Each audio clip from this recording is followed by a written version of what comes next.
Hey, good afternoon. Thank you, everybody, for taking time out of your day to join us. So, our primary topic today is going to be compensation trends. This is going to be the first of an annual series of presentations that we're going to be presenting. What we're going to be discussing on today's presentation is trends in compensation that we observed over 2025.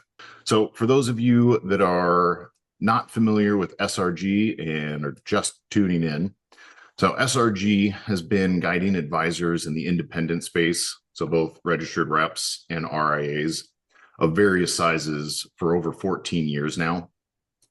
Our team brings together professionals who specialize in everything from valuation to value building, exit planning and exit strategies, and what we'll be talking about today, compensation strategies, employment resources, and compensation design. So we've completed several thousand valuations as well as mergers and acquisitions deals. We've done hundreds of succession plans, so internal transition of ownership to key employees. And we're here today to offer the depth and experience that we have collected over the years to help you make informed decisions around compensation. Beyond just compensation data, SRG offers a variety of services. So our bread and butter is valuations. That's what me and my team focus on. But beyond that, we help advisors with structuring their business from entity setup, redesign, and reorganization. We assist in creating employment contracts, the succession plans, equity sharing models, whether that be phantom or synthetic equity or other forms. We also address death and disability planning.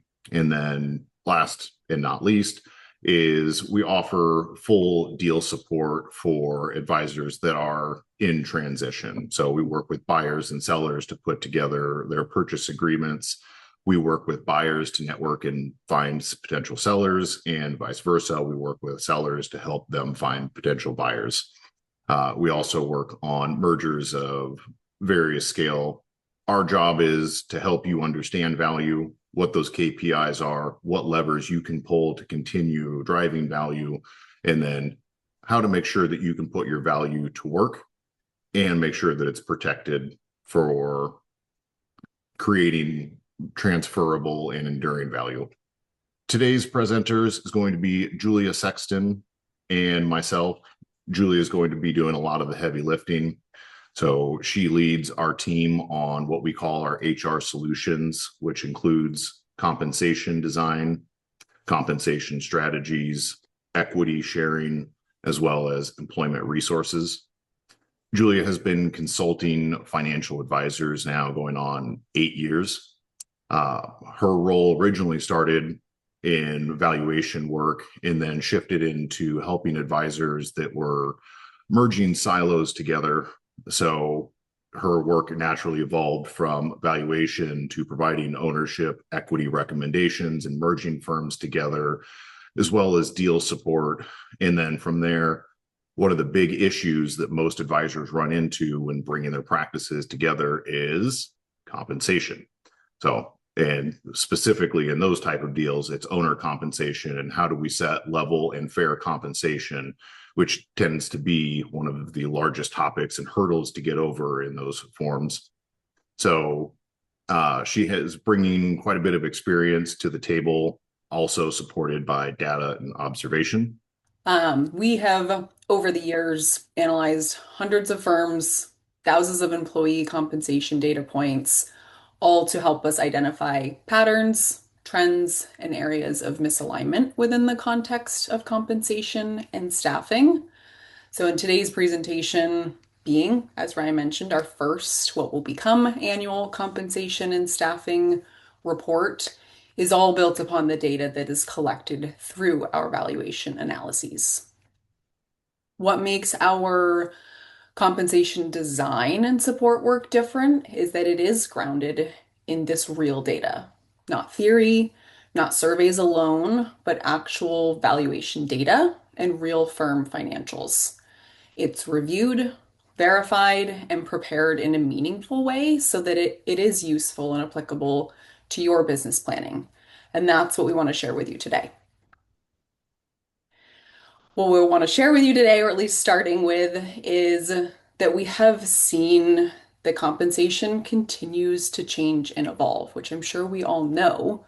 But we're seeing shifts in how firms are paying advisors, how they structure operations roles, how executive teams are incentivized, and how equity and long-term incentives are being used in addition to what we all know as more traditional compensation tools.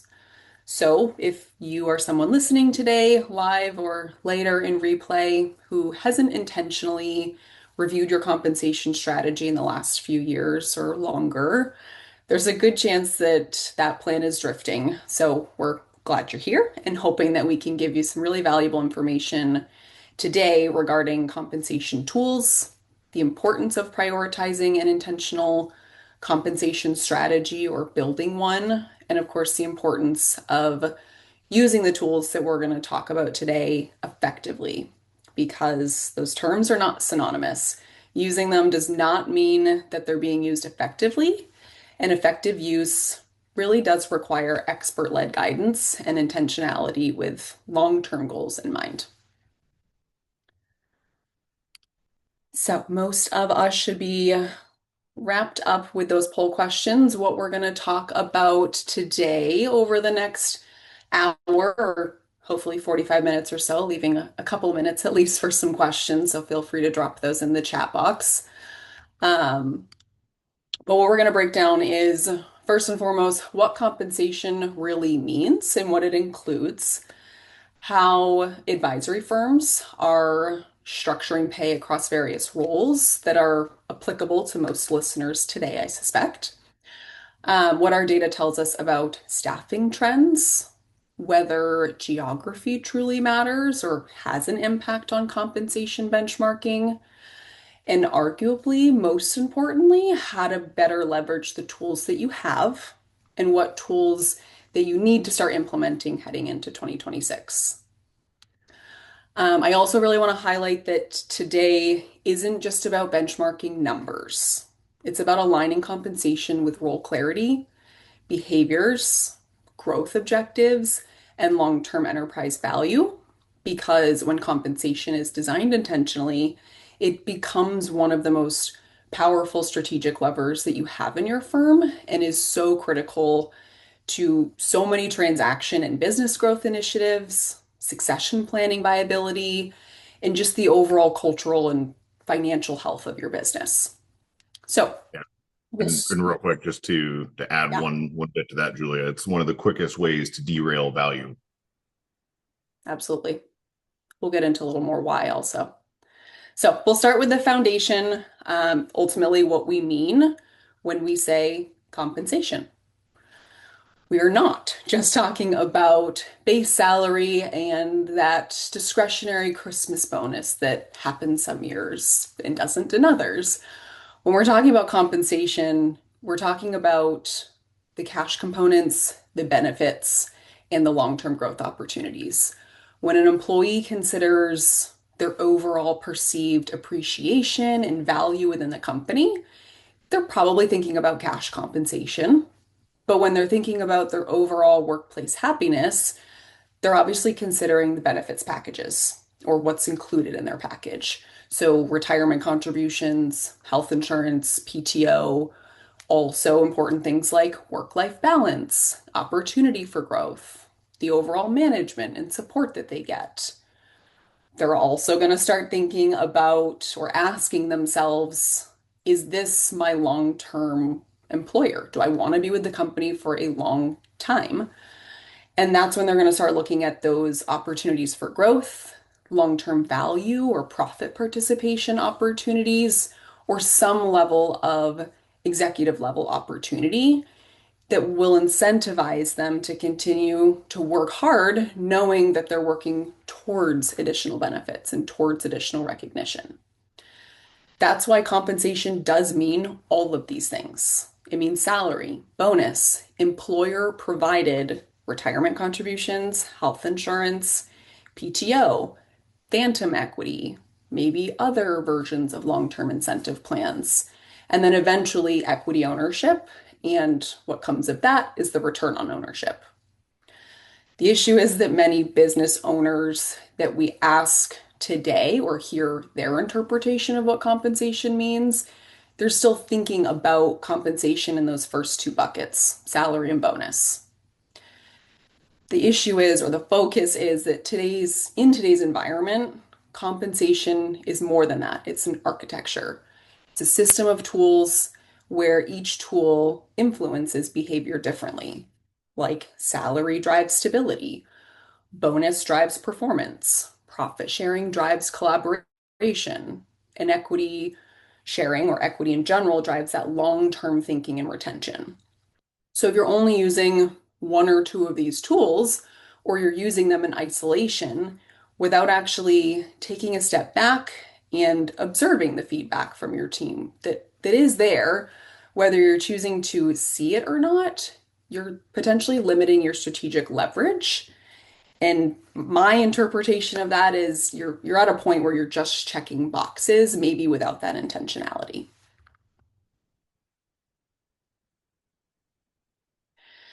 This is where alignment becomes critical in your compensation model. And your compensation model has to reflect your business model. So maybe start by asking yourself now, or maybe at some time later when you have a little more time to think through this in more detail, but are you structured as a production-driven firm? Are you a collaborative ensemble? Do you want to be, or are you acting as a multi-partner enterprise? Are you a growth-oriented platform? This is important because if your compensation structure contradicts your organizational design, maybe not now, not yet, but tensions will build. For example, if you say that your focus is on value collaboration, but you compensate only on individual production, you're creating silos. If you say that you're focused on growing enterprise value, but you're only rewarding short-term revenue, you're going to stall your growth. This is really important, and the focus here is because compensation drives behavior, and behavior drives culture, and culture is what drives that value. So it's important to start with honesty with yourself and what your business model is to help determine what your goals are. For example, production-driven, siloed business models are becoming a thing of the past. It doesn't mean that the structure is wrong, but as firms shift their goals to be more team-based, collaborative, and ensemble-driven, yet they're still paying their advisors production payouts, there's a clear misalignment in their goals or their perceived model, I should say, and the actual model that they're actually leveraging in practice. So if this is you, you may not feel it now, but if you're forgetting or maybe choosing not to readdress the compensation for your team as you make this shift in practice, you will face a massive hurdle at some point. And our experience is in the compensation work that we do, the longer you wait and the longer you pay your advisors payouts on an ensemble-based mindset and culture, the harder it is to change that pay structure later.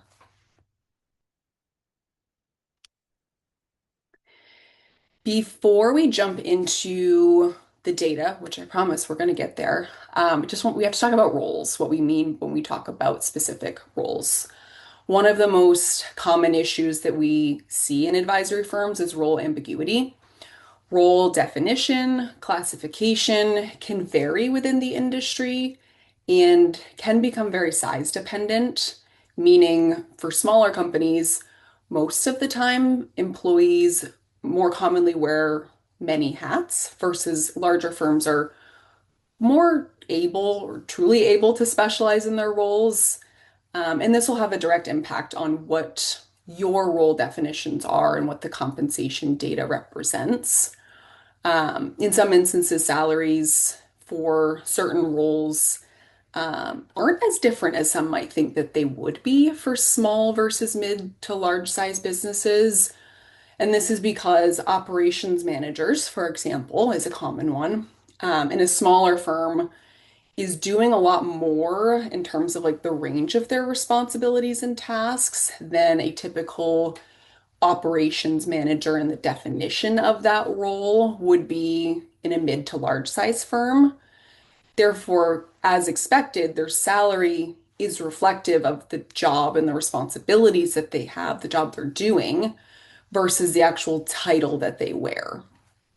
So let's just take a look at first, before again we get into the data, how we categorize roles across the various categories that you're seeing on screen.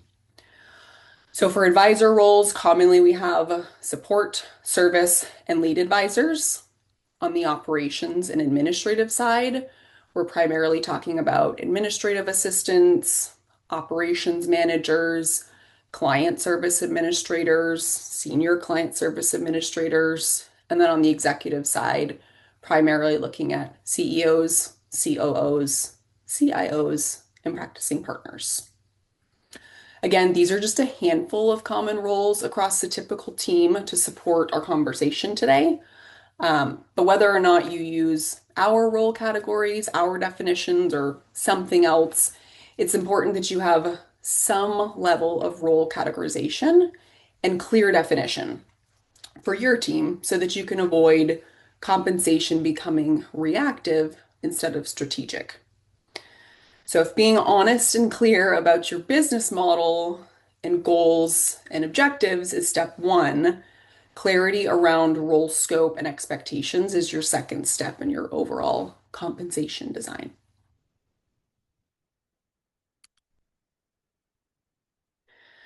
So, one of the biggest shifts we're seeing and definitely helping influence in the industry is actually formalizing those roles, and specifically through formalized career pathing.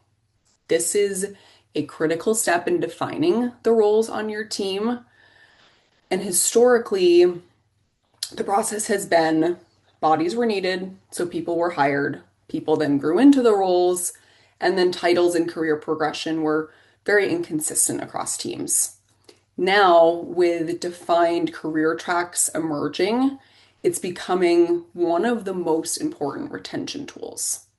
For example, firms that can clearly define what it means to be a support advisor and what it takes to progress and grow into a service advisor, to then progress and grow through their career into a lead advisor, or on the administrative and operations side, starting as an administrative assistant, growing into a team or department lead or manager, to then grow into an executive level COO.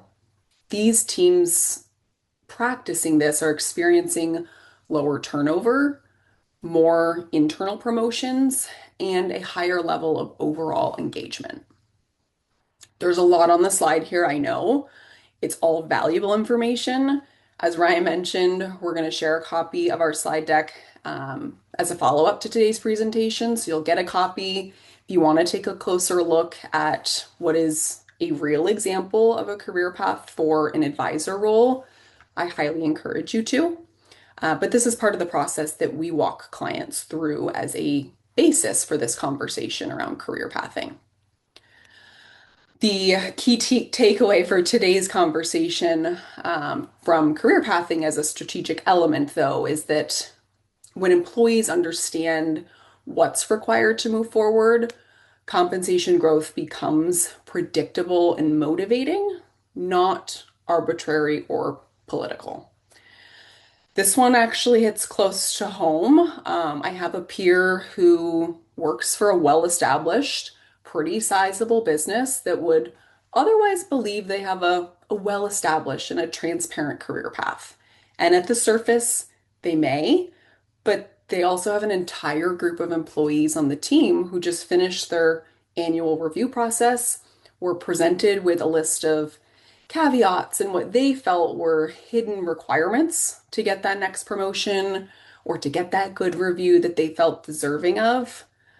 Some of this may certainly be a reflection of management or communication, but the point is, even if you have a process or a general mock-up of a career path, this is a process that you want your team to be intimately aware of to keep them motivated and to keep them aligned with growth and success for the business.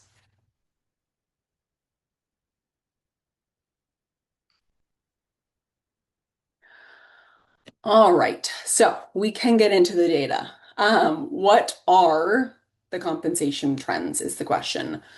We'll start with the advisor roles and what trends are presented from the data.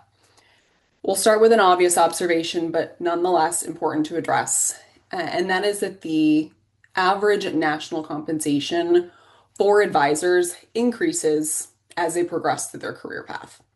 So think back to the career path that we just looked at for the advisors and that natural growth from support to service advisor to lead advisor.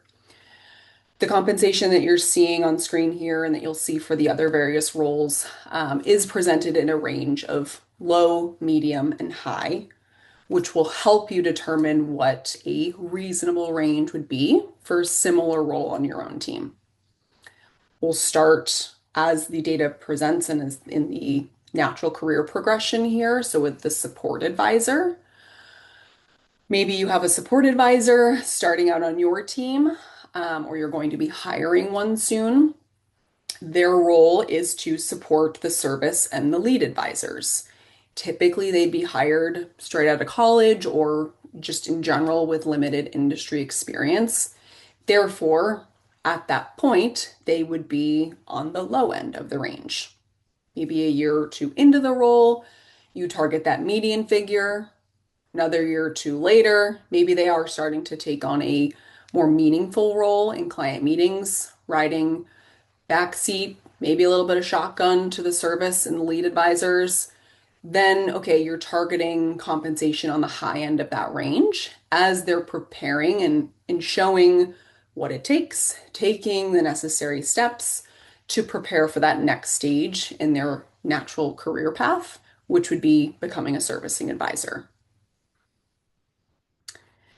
The clearest distinction that I can then provide between a support versus a service versus a lead advisor is that support advisors are doing just that, as I mentioned. They're supporting those that are servicing accounts or leading them, whereas a servicing advisor is now managing client relationships, generally with some oversight still, at least on some of the larger accounts. And for the most part, they're being handed accounts directly to them from higher level advisors, so more commonly the lead advisors, who need to create more capacity to be able to manage higher net worth clients, so they begin delegating.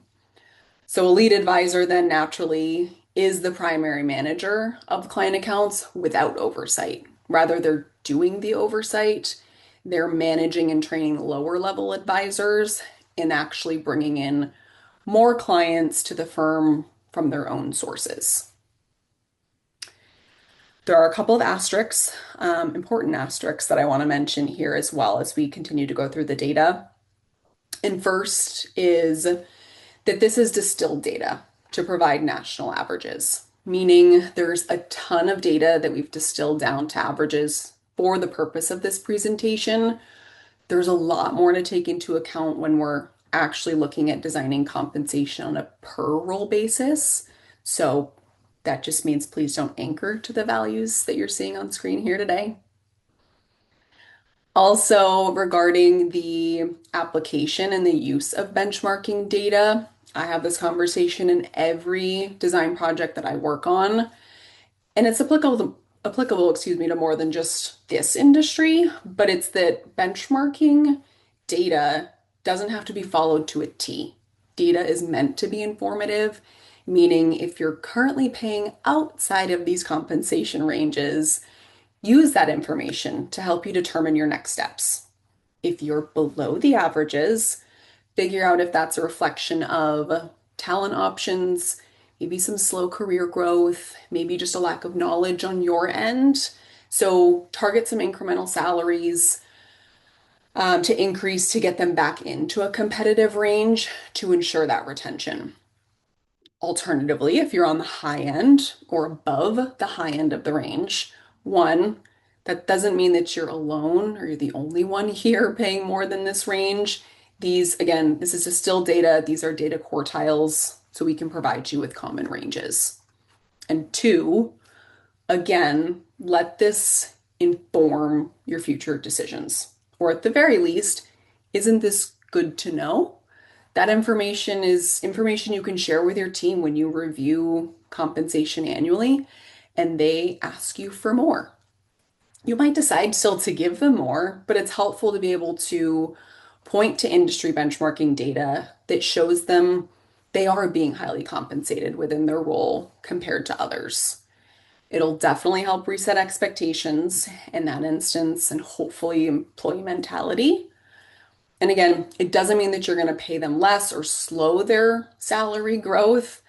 But if they don't know what a normal range is, or if they're getting non-industry or generalized benchmarking data on their own, it's really crucial that you have the industry-led data to support your delivery. That's exactly what we deliver as a level of service to the industry through our annual compensation and staffing research report, and that is our talent strategy report. I'll talk a little bit more about this later on in the presentation as an important strategy and step to take into next year and beyond, but remember that.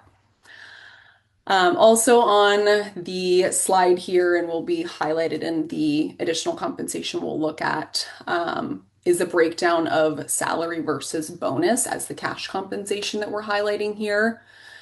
And bonuses tend to follow a similar trend as well. We'll take support advisor as a role as our first example. Since the overwhelming majority of a support advisor's role is spent on support tasks, they should be paid a salary based on their responsibilities and their duties. Therefore, bonus for a support advisor is generally an overwhelming percentage of their total compensation and would be based on their overall representation of your company's brand standards or their performance goals that you've set for them, and some level of overall reward for overall success of the team.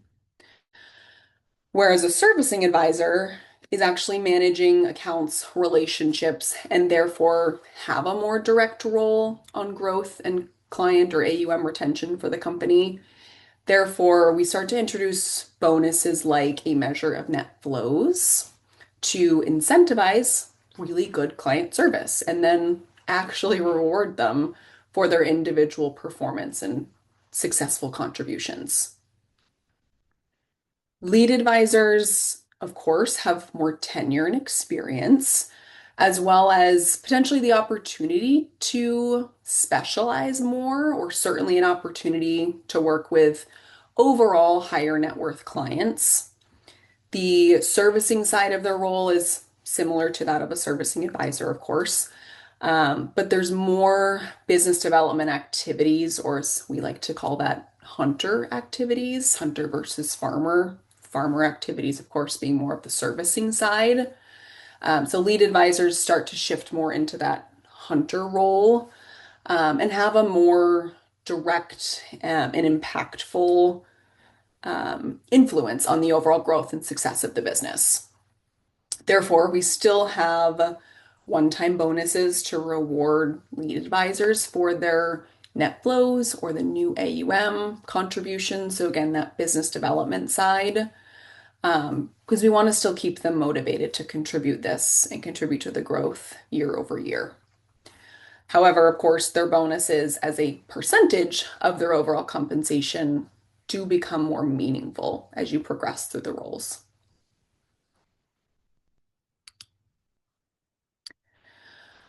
Operations roles have experienced some meaningful shifts as well. And this is because operations are no longer just support, it's infrastructure. And what we're seeing is higher base compensation or increases to base compensation with the rest of the industry, profitability-based bonuses introduced to better define activities that actually incentivize behaviors that you would want to see come from this type of role, like creating operational efficiencies, and then an actual reward for those activities and accomplishments. As well as we've seen expansions into executive and director level roles, again, for operations specifically. And as a response, we are consistently seeing firms that do invest strategically in operations and staff to support operations actually improve their margins and scalability, while those that are rather undercompensated or just underdeveloped on the operations side of the team end up constraining their growth.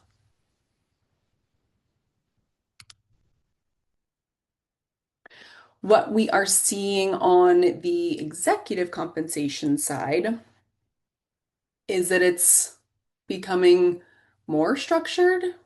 I'm only sort of joking because compensation for executive roles has almost always been a hard topic to tackle in this industry, particularly because, as I mentioned before, that wearer of many hats or the overlap in role definition, most executives are wearers of many hats.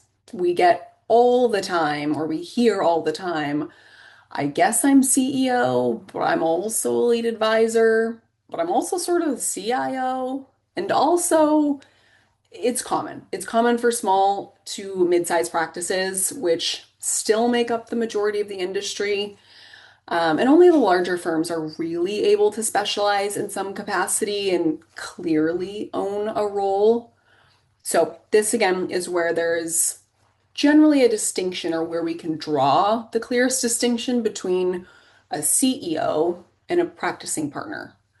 A practicing partner is an active wearer of many hats, usually the majority or the sole owner, so does still have a wide range of responsibilities working in the business as well as on the business from an ownership perspective. Whereas a CEO is likely less client focused. There still may be some client focus there, some higher net worth client specifically, but more focus on the strategic business growth and growth objectives. So inherently, as you can see, it makes it a little difficult to structure appropriate compensation on the executive level, but it goes back to being able to clearly define roles. On the trend side, also what we're seeing is more of the fixed salary for executives that's trending towards being more representative of the duties and responsibilities of their role. So, for example, as I just mentioned, wearer of many hats. If you wear a CEO hat and a lead advisor hat, or a CIO and a lead advisor hat, not always needing to be an owner, how much of your time is spent wearing each of these hats in reality? That's how compensation should be set to ensure scalability, ensure that there are multi-owner pathways, and that there's strong enterprise value growth potential. The other important item that we are seeing, again, trends towards is a clearer separation between compensation for the role versus the return on your ownership. So this is a distinction that is crucial because while you, an owner, and an executive see it collectively as your compensation, poorly documented compensation for your actual role in the business, which is separate from your return on ownership or your profit distributions you receive as also an owner, that makes valuation, succession planning, and enterprise value harder to defend and scale. We're seeing on the bonus side performance-based executive bonuses. So think profit-based bonuses on the COO side, as I mentioned earlier. And then also seeing a much heavier use, which is great, of long-term incentive plans. So tools like phantom equity, where compensation is earned as a calculation of the overall value of the company, and then deferred, where it's able to earn appreciation in company value over time.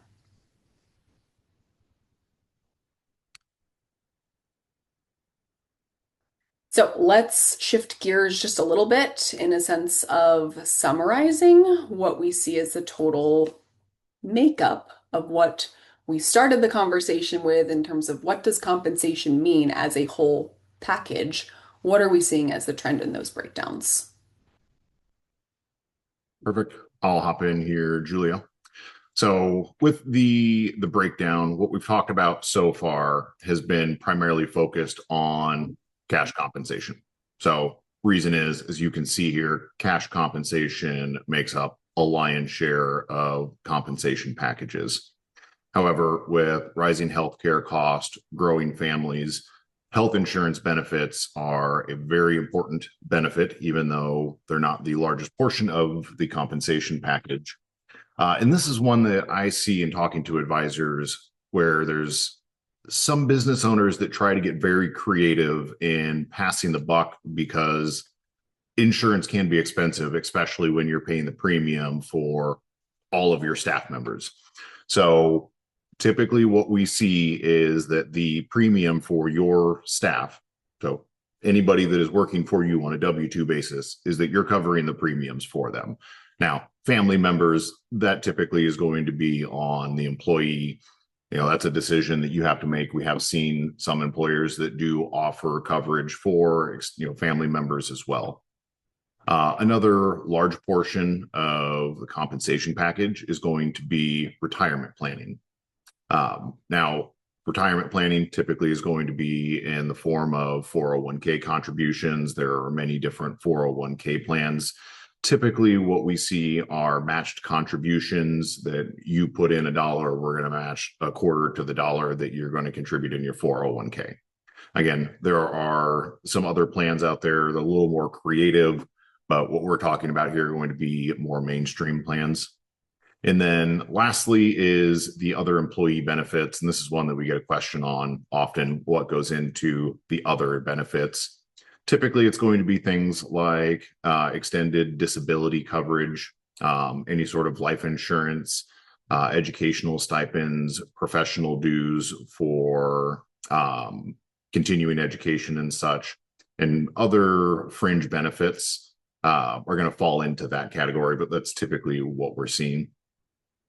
So the key here is if you really want to make sure that you're staying up to date in the industry in terms of your overall compensation package, it's more than just salary and bonus. There are healthcare considerations, retirement planning, and cost to support anybody in their professional development and their career. So next, let's talk about some of the trends and how roles within an organization change. So typically in smaller advisory firms, titles don't necessarily define economic function. So a person may hold an executive title, but they still operate economically as an advisor. So for example, often not uncommon for us to see somebody that's holding the title of a president, CEO, or CEO more commonly, but they're still very actively engaged in the day-to-day business, meeting with clients, serving clients. So what we tend to see as firms continue to grow is that there starts to become a separation of duties. So understandably, in a smaller firm, you have to wear many hats. There's lots of jobs, lots of things that need to get done. So not only the owner, but also the employees are expected to fill those gaps and fill those roles. As the firm grows, as you start making strategic hires, that's where we start to see the shedding of those responsibilities to more specialized focus in various areas. So as you can see here on the over $5 million, this is going to be off of your top line revenue, over $5 million, we start expanding. Not only do we have advisors and a strong support team, but we start seeing the introduction of actual C-level roles with dedication to those specific roles, meaning CEO isn't somebody that's out there bringing in clients and or servicing clients. Their sole role is focusing on the strategic direction of the company, creating accountability, and assigning responsibilities to people within the organization and checking in on progress to make sure that the firm is progressing in that direction. So anything else that you wanted to add here, Julia? No, I think that's great. I think the biggest thing to highlight that we have a couple of times now is the role definition and the parameters that we put around the expectations and how that can is certainly a blurred line, so it just needs to be considered when we're trying to reference data and feeling like we need to become anchored to the data. We don't. It's informational, it's helpful to make decisions, but you have to understand, how you classify something isn't exactly how your peer, even of a similar size or structure, may classify. Yeah. Yeah. And then one last closing comment on this before we move. So, from my perspective in doing valuation work, some of the more valuable firms that we see in this industry have defined organizational charts. They have career paths in place. They focus not on trying to find an advisor that's already successfully established and built their own book of business and had the taste of entrepreneurship, but rather they're hiring people that are fresh out of college, that are looking to get their feet wet. They have systems and processes in place to help educate them, teach them the ways of the industry. But more importantly, there is structure, there's intention behind how you get from the starting place to being a lead advisor at some point in the future. There's a path on how you get there. So, and the other thing is that you shift away from that role overlap. So stop, you start shedding the hats and serving many roles and scratching the surface in some of those roles or just holding a title. And you're fully committed to that role. You're taking a much deeper dive to support the development of the organization in that actual specific role. That's where titles start to become more important, as opposed to smaller firms where we have the title, but we're also doing 10 other things. And then want to touch on the compensation data. So what we have talked about here specifically has been national averages. So, and we know, national averages, again, are not something that you should be anchoring to. But we have seen, as a result of remote work environments and hybrid work environments, that in order to recruit some of the best talent, you have to look outside of your geographical region. Now, there are certain areas such as the Northeast and the West Coast where compensation is expected to be higher because there's a pretty tight correlation to cost of living in those areas. So if you're looking to hire in those areas, just understand that compensation, whether you're at the service advisor level, executive, or even operational support, that there's going to be expectation of higher compensation because cost of living in those areas is much higher. On this map, I will say that the West, not the West Coast, but the West region, there is some dilution in the data. And when we do our benchmarking, we can focus on region, but we tend to focus more on per state and where you're looking to hire, where you're located. The West is unique in that you have very highly populated metropolitan regions, especially like Seattle, Portland, San Francisco, LA, and handful of cities, major metropolitan areas in California. And then you have more of the interior states and exterior, including Alaska and Hawaii, but like Idaho, Montana, Nevada, Utah, Wyoming, and such are going to have a lower compensation off of the national average compared to the far West Coast. So there is some dilution in that data, which is why, again, we would rather you not focus on the regional variations, but what we're trying to show and illustrate here is that there is a correlation to cost of living, and there is a regional difference in compensation between the national average, West, Midwest, South, and Northeast.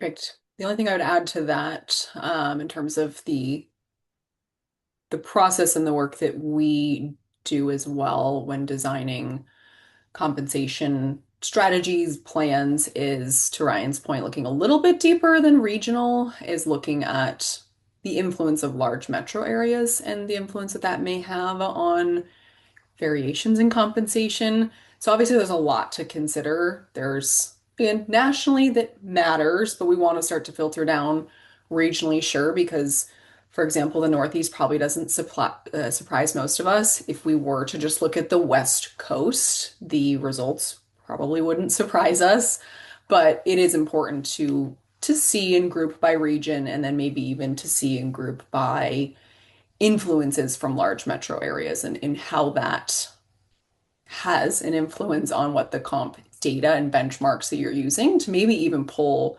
weighted averages of a combination of factors and considerations, especially again to Ryan's first point here, being in a remote environment and hiring outside of your state or your metro area or even your region.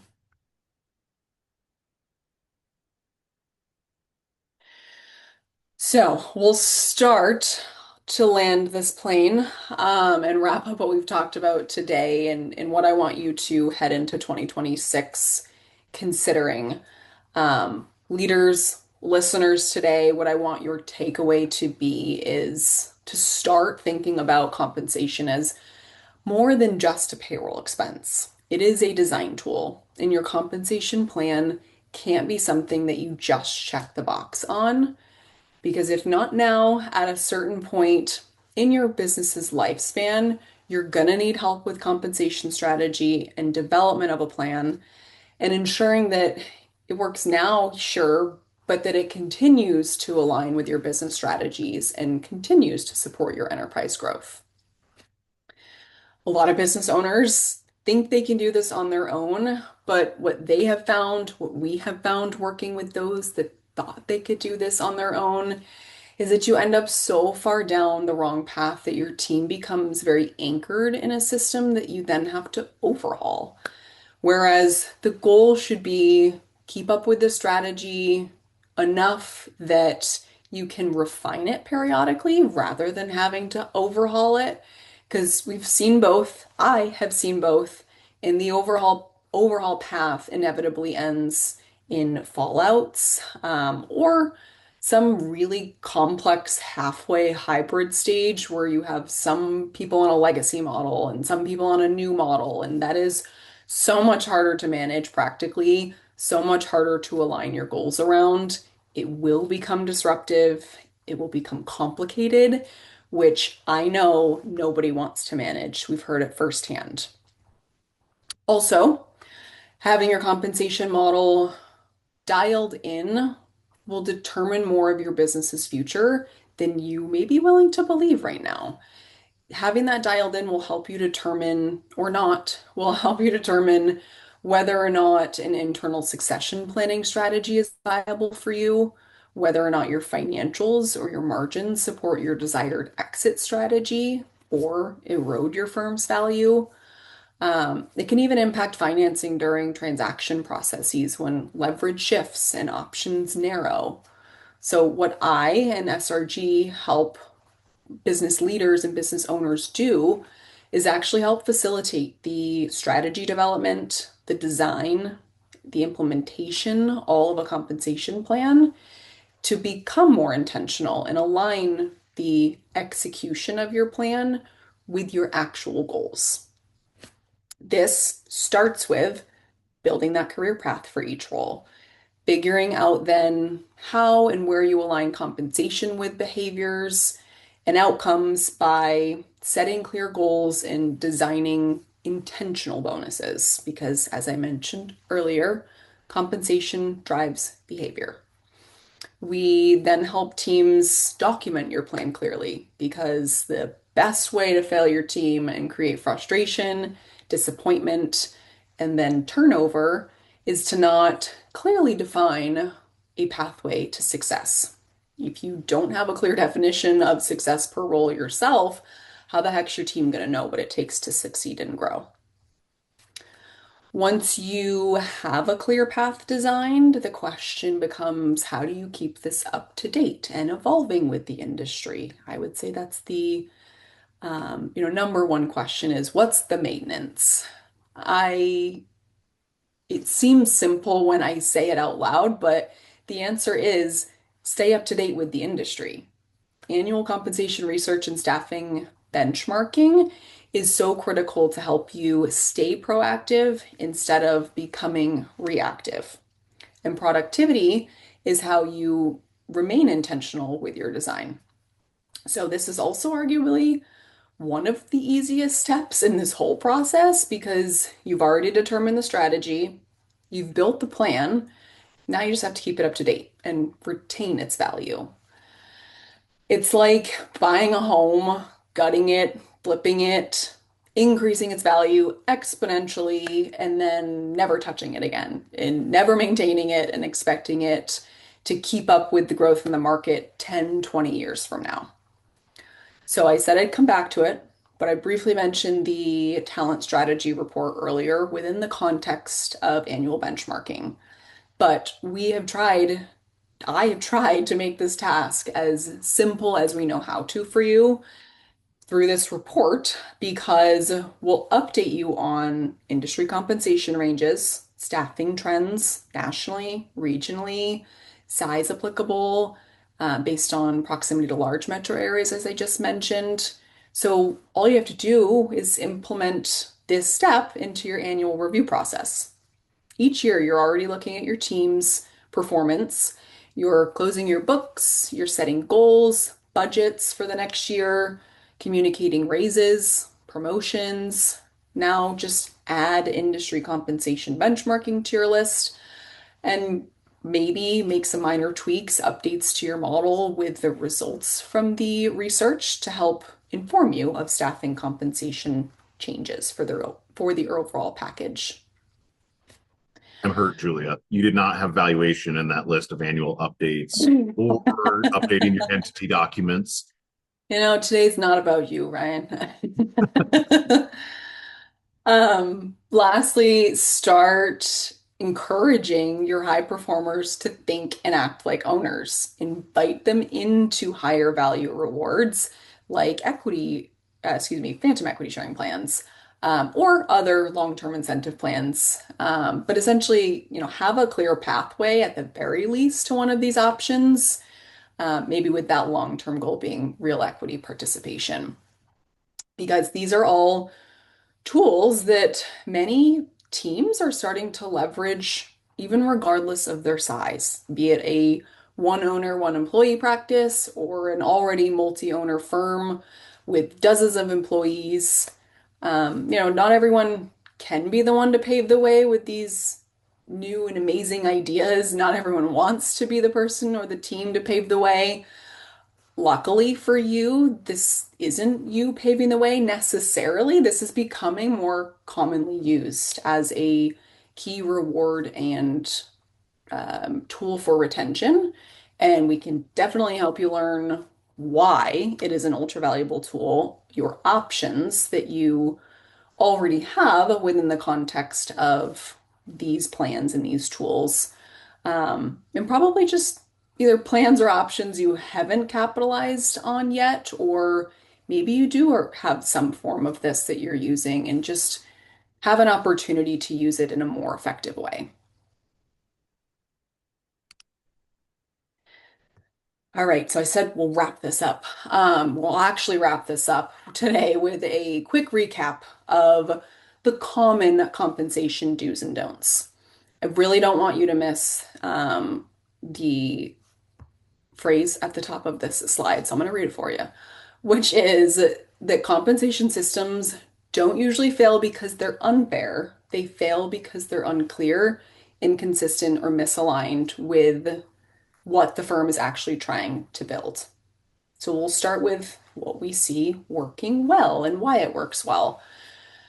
The firms that do very well with compensation and creating strategies that align with business goals and using these as strategic tools and not just as a payroll expense, They are the ones building career paths, as I've mentioned, as Ryan mentioned, so that employees can understand what growth looks like.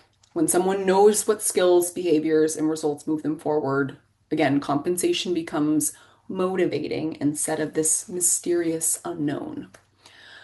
Strong firms are also defining what success looks like in each role. They're not paying for activity, they're paying for outcomes that support the firm's long-term goals because that clarity reduces frustration on both ends. Another practice that we're seeing more often that I just mentioned is inviting those high performers into those high value rewards. Again, phantom equity, other long-term incentive plans, real ownership opportunities. When we have alignment there, when your top people start to think like owners, they're going to start to act like owners. And then, last but certainly not least, document everything, the expectations, incentives, metrics, timelines, because having any of this be a surprise is the fastest way to erode any sort of trust that you've created in a compensation plan. And not that I want to focus necessarily on the don'ts, but it's important to be able to see what commonly creates tension in case this resonates with something you've heard or seen, or hopefully not, but maybe doing. One of the biggest mistakes we see in designing compensation is doing so in isolation. Maybe this plan that you have was built years ago. Maybe it was inherited. Maybe it was designed around one key employee. But again, if it's not tied to your current structure and your current business goals and strategies, it starts to drive the wrong behavior. We have misalignment. We also still see firms relying heavily on production-based compensation, even when collaboration is critical to your service model. Because if you're still rewarding individual production in a team-based firm, you are still unintentionally creating silos. And then leaders wonder why collaboration, delegation, and role specialization aren't being leveraged to help grow and scale. Another common issue is letting compensation outgrow the role. Sometimes high performers get raises over time, but without a clear plan or path for that growth or progress, and responsibilities haven't evolved. So eventually you start paying executive level compensation for mid-level impacts, and that's obviously going to create some internal equity tension. And finally, it's actually the first on the list here on the right. One size fits all plans almost never work in advisory firms. I mean, in any firm for that matter.